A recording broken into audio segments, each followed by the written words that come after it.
Hey guys, so it's May 24th. We're back at the main farm. We're not done seeding up north. No, we're not, but we are near crop spraying already down here. So we had to come back down here to take a look at some of the crop staging. See what we got coming for some weeds. Okay, I'm just gonna pull over right here. It's pretty muddy out there. I don't know how much rain we have. I think it's close to 1.5 inches. It's kind of what I've been told, because we did get 8 inches of wet snow. The snow has now melted and now it's just turned to rain, but there was around 8 inches of snow from what I'm told. Let's just step out here. So as you can tell, it's just one of those gray, dreary, light rain type days. Kind of comes and goes, but it's been like this for the last couple days. You can't ask for better rains. Like, these are the best rains that farmers can have, because they're good soakers. Thunderstorms are good too, but normally the rain comes so dang fast, half of it can run off. You know what I'm saying? Yeah, okay, it's definitely a little bit muddy. Okay, we're gonna walk on the grass here to get up the field a little ways. Apparently I'm gonna have to find some rubber boots. I never wear rubber boots, I'm not a fan of them.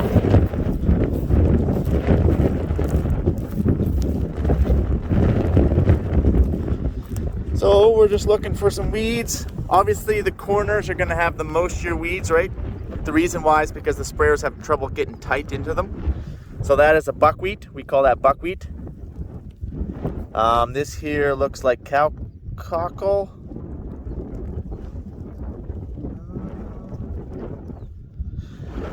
This here looks like dandelion, or it could be hawksbeard. Say it could be hawksbeard. What else we got here? Obviously all these are just volunteer lentils, because this is durum in lentil stubble. Okay. Brrr, boy, that wind is a little chilly out here. Crop is coming really nice. This was some of the first stuff seeded.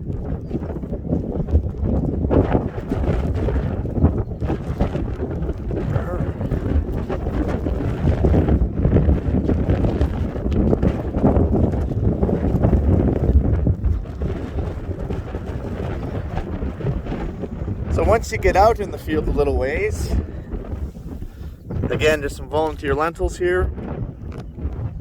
They die easy.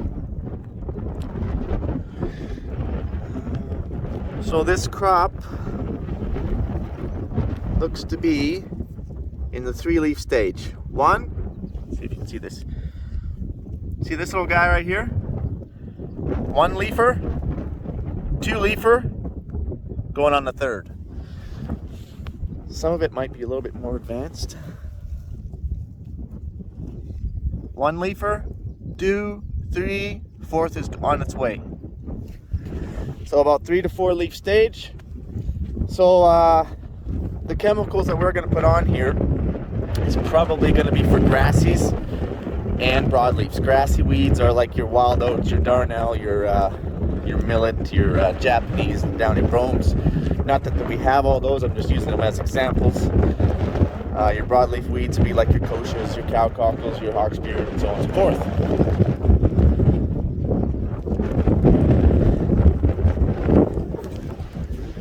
I am freezing out here, but it's actually surprisingly really clean.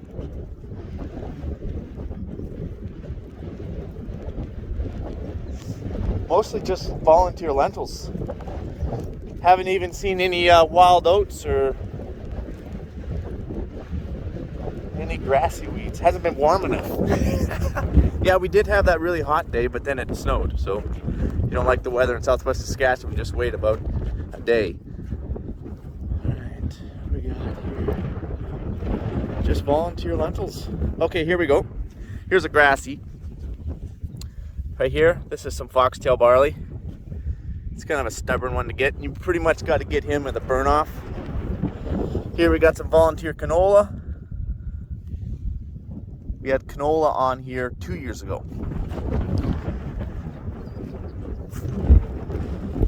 Right.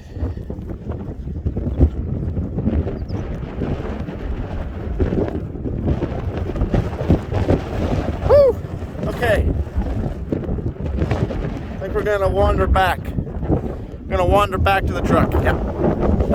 Okay. So Mike, how many fields are you gonna check out here in the rain? No, we're not gonna check them all. We're just gonna check some of the first seeded durum. We're gonna check some of the lentils because the lentils are now coming up. And most of my chemical, I shouldn't say most, but a lot of my chemical is already in the chem shed. But I just want to make sure, just trying to get an idea of what we're going to be spraying, how much of each chemical, so I can get it ordered. Whew. Now, crop checking from the vehicle. That's what I'm talking about.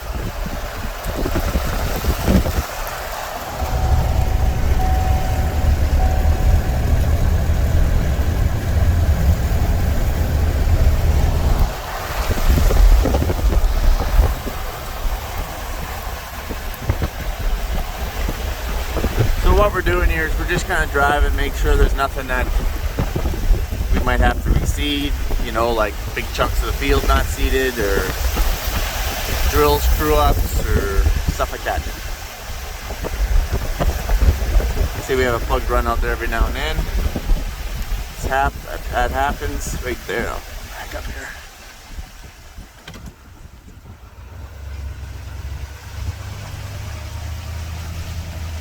Right there. See it? Hold on, I'm gonna try to zoom in. See that plugged run? Go forward a little bit, try to put it right in the middle of your camera. Right there. That happens.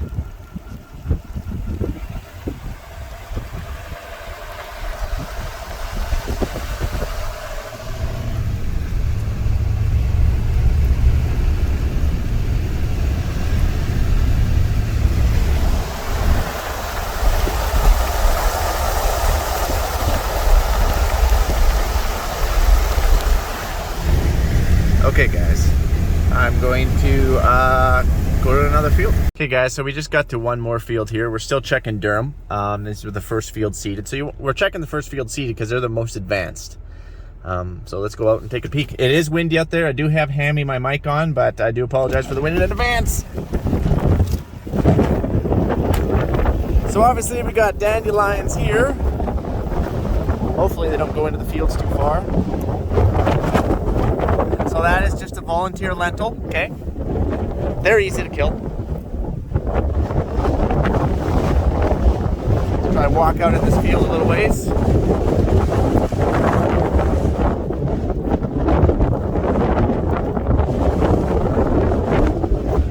What do we got here?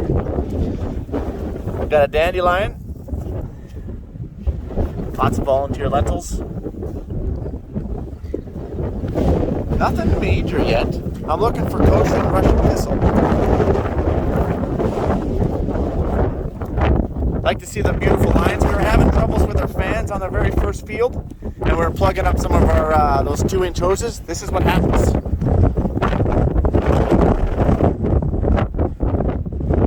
Good here. That there is a little stinkweed. Okay.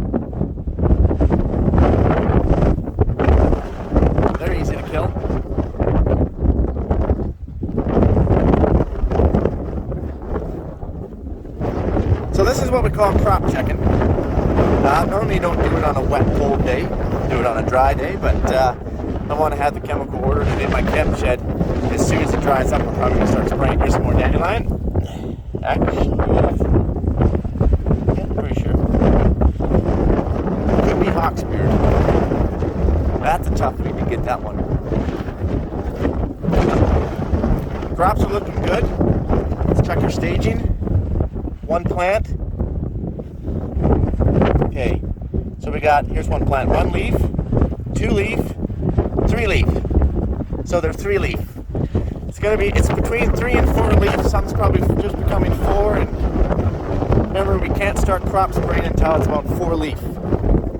If you start crop spraying prior to 4 leaf, you can actually wound your crop. And it's cold. It's only plus 7 out degrees Celsius. So you have to wait till it warms up. Otherwise, again, you could hurt your crop. So nothing major coming out here. I'm looking for grassies. I'm looking for like a crop like this coming kind of between the rows. I don't suspect there to be much. These fields are pretty clean.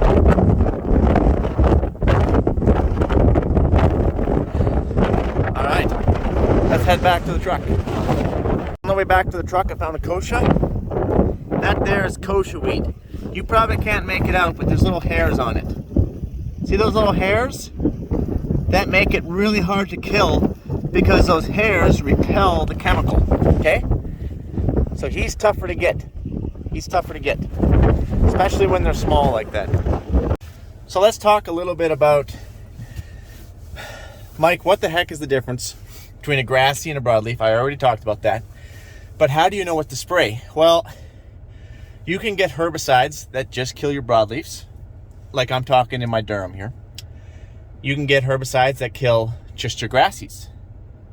Or you can get them already pre-mixed that will take them out both. So say your broadleaf control is like $8 an acre. That'd be your cheapest, okay? And then so if you wanted to get the full meal deal, kill your grassy weeds plus your broadleaf weeds, you're gonna be in that $22 an acre. Now you could go out there with just a grassy, but by the time you spend your 8 and go out with another grassy at probably 20 or 18, you're well already above their premix. So if you're gonna have to do both, make sure you use the premixed, ready to rock and roll to get everything, because it's gonna be cheaper by a few bucks an acre, typically. So the goal is not to over apply your herbicide. I don't wanna go and spend 20-some dollars an acre out here if I think I can kill all the weeds for 8. Okay, so maybe I have 1 or 3 grassies poke up throughout the field. No big deal. I don't care about that, okay? I'm going to be spraying it again for grassies next year when we put a lentil or a canola back into it, right? So you can work with your crop rotations. So the main weed you have to kill, and I've said this 100 times. Sorry, it's a little chilly. I'm still trying to warm up out there. The main weed you want to get is the cheapest.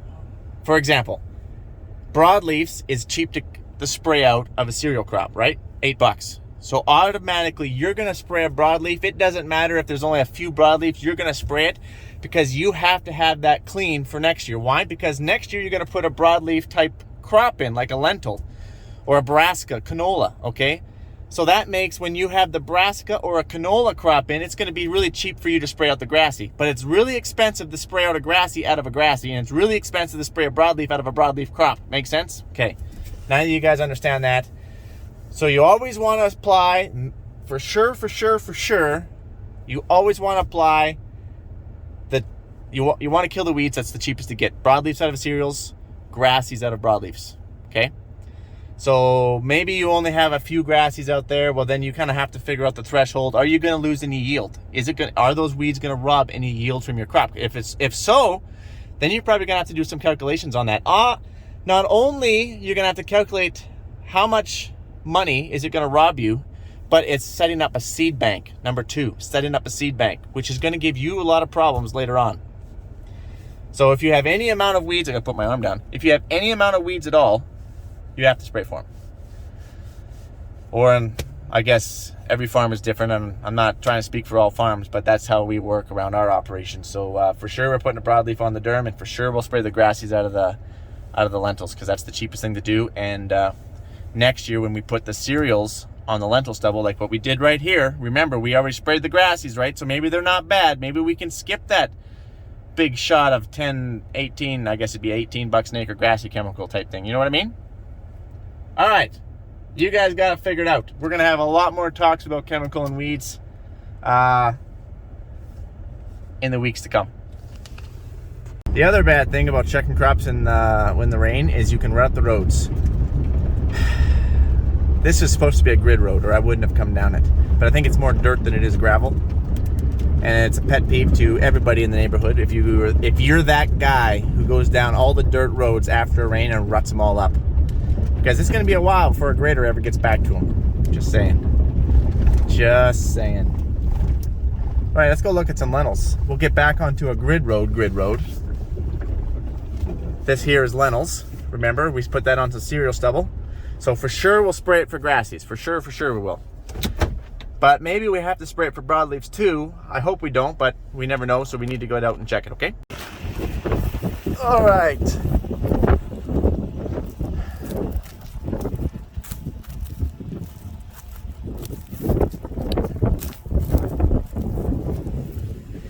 Well, here's the lentils. They're just nicely coming up. So lentils are nodes, which is basically AKA a leaf. They just have to be cool and call them something different.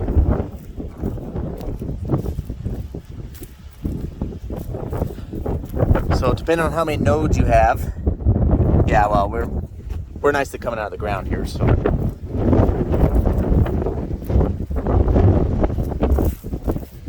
So when you're spraying a cereal, like the durum over there, your spraying window is quite large. Basically 4 leaf up to flag leaf. Flag leaf is like when it's this tall and about to head out, okay? When you're spraying lentils, you have a very small window. Typically like, I can't remember without looking at the book, but it's like a few nodes. Up to 5 or 6 nodes. So basically that tall. You have a pretty small window to get your, if you're gonna spray with a broadleaf, okay? And you can only do that if you have clear field lentils, meaning that they are bred to be able to take that broadleaf chemical. If not, you will definitely kill your lentils, okay? Just FYI on that. These are red clear field lentils, so we can put an Odyssey on here, which will take out basically all of our stinkweed and some tansies, and basically the easy to kill weeds. It will not get the hard to kill weeds like kosher. At best, maybe it suppresses it, but let's be honest, it will barely touch it. I think it fertilizes them. So everything's looking really good here. Haven't seen much for weeds yet.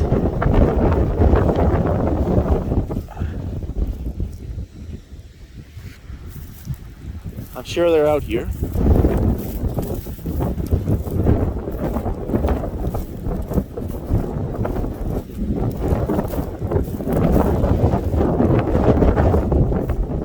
Okay, that's a little muddy to walk in. A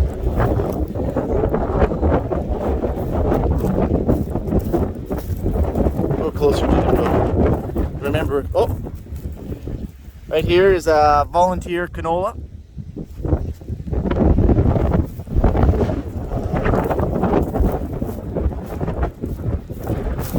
Let's see what else we have out here. Oh, here we go. We got some volunteer. This would be volunteer. Volunteer means that we see the durum here last year, so most likely this is durum. So, but that's really cheap for us to spray out. Like $4 or $5, we can spray that out of the lentils, right? It's just $20 an acre if you want to spray the broadleaves, like this little stinkweed that's coming out of the lentils. Oh, Tammy's falling off here. Hold on. There we go. Okay, guys. So this is Canada thistle. It don't matter what you put on here, you ain't touching that. All right, you ain't touching that. You can barely kill that in durum. So Canada thistle is becoming a real problem for us. So we have to spot spray it by hand. Yeah, because it always comes in patches, and pretty much you have to kill everything that's coming in that patch. But don't worry, because that Canada thistle was going to choke it out anyway. Okay, guys, you get the idea. All right, so we're back in the truck here. So that's basically a little one-on-one, and like I said, there's going to be a lot more videos of spraying to come. There's probably still a couple more seeding videos. I have 30 videos uploaded already. So that's 5 weeks, that's 6 videos a week. It's a big cushion, I like it. I like it, gives me time. I don't have to stress or worry about anything when I have a big cushion like that. So anyways, I'll catch you guys on the flipper. Adios, amigos. Yeah, I'm back. I just wanted to point out that as I'm crop touring here, I'm driving slowly, trying to look down every row. It's really hard for you guys to see this because it's kind of cloudy out, but you can see it a lot clearer with just the natural eye. But you're trying to see if there's any grassies in between those 12-inch rows. Now I know what I'm looking for, and it's probably really hard to see it on the phone or on your screen. But if you do see grassies between the rows, that automatically tells you you have to spray for grassies. Okay? But actually it looks pretty dang good.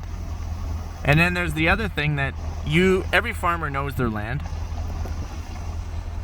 Every farmer knows their land. So I know, for example, that this field is more prone to being dirty because we've recently picked it up in the last few years and we're still working on getting it cleaned up, versus say land that we've been farming for a very long time, and I know that that land is very clean. So every farmer has his more weed prone lands than others, and then every field is different.